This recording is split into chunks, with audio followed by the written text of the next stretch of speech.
we are making decisions in online worlds and fantasy lands that are wrecking and bringing destruction to real intimate relationships, men and women. Those major issues. And so God designed it. It's an act that unifies between a man and a woman, that saves sex from marriage, flee from sexual immorality, avoid porn. They get the heart of the matter, avoid lust, and run to Jesus. Otherwise, we'll keep on giving in to these short-term satisfactions. We got to make a decision. We got to want Jesus more. In John 8, Jesus is there and he's teaching. And people drag this woman caught in adultery, and they drag her before Jesus. She's been sleeping with someone who's not her husband. And they say, Jesus, she's rebelled against God. She's not following God's instructions. We should stone her. She deserves death. And Jesus looks at them and says, whoever is without sin, throw the first stone. What Jesus does is he levels the playing field. He says, we are all broken. We are all messed up and sinners. If you are without sin, if you are perfect, then you condemn. He says, one by one, they all drop the stones, they all walk away. And Jesus stands up, and in verse 8, he stands up from the ground from his doodling or whatever he's doing. He says, woman, where are they? Has no one condemned you? And she said, no one, Lord. And Jesus said, neither do I condemn you.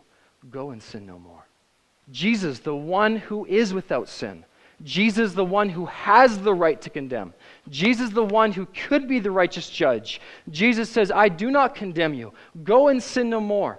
And this is what John says earlier in the gospel too.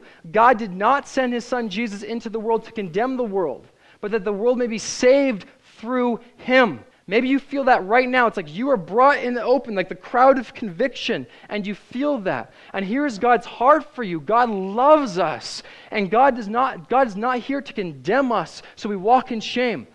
God is here saying, I am not condemning you. Walk into a new life. Walk into a new love. Walk into a new freedom. Go and sin no more. And Jesus knows that we cannot live a sinless life. He knows that we can't go and live perfect. But what he's doing is he's inviting us into a life where we can walk not under that shame, not under that weight, not under that burden, where we can walk clean and free and forgiven, a new type of life. And he's inviting us into that, saying, I'm not here to condemn. I'm inviting you into something new. How do we do that? How do we get freedom from our shame? How do we get forgiven of our rebellion? It's Jesus. Because Jesus lived the life that we could not live. He didn't sin or rebel. And Jesus, as we deserve death, as that lady drawn before Jesus deserved death, Jesus died in our place. He's done it.